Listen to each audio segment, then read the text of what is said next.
আসসালামু আলাইকুম, কি অবস্থা? ভাইকে ভালো আছেন? আজ আমগো বাংলাদেশের খেলা দেখছেন, যারা যারা খেলা দেখেন না তারা কিন্তু খেলাটা দেখি লইবেন, কারণ বাংলাদেশ একের পর এক যে পরিমাণে রেকর্ড করছে, এই রেকর্ড বাংলাদেশ আজীবনও করতে পারতো না। কারণ বাংলাদেশ 10 উইকেটে আজকের খেলায় দিচ্ছে। যদি এই খেলা যদি এই অবস্থা না হইতো, এত মজাটা হাইতার না। আর বাংলাদেশ কিন্তু পাকিস্তানের বিপক্ষে জীবনও 10 উইকেটে জিততে পারে না।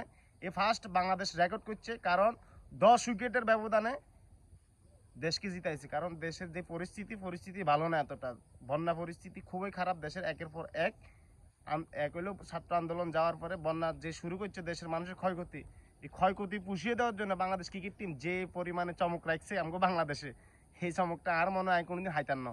যাই হোক, বাংলাদেশ ক্রিকেট টিম তোমরা অনেক অনেক ধন্যবাদ। তোমরা যদি এত ভালো একটা ম্যাচ উপহার না দিতা, আমরা কিন্তু এত বর্তমানে যে মন মানসিকতা ভাঙি হচ্ছিল, বাংলাদেশ একখানে উড়ি দাঁড়াইছে।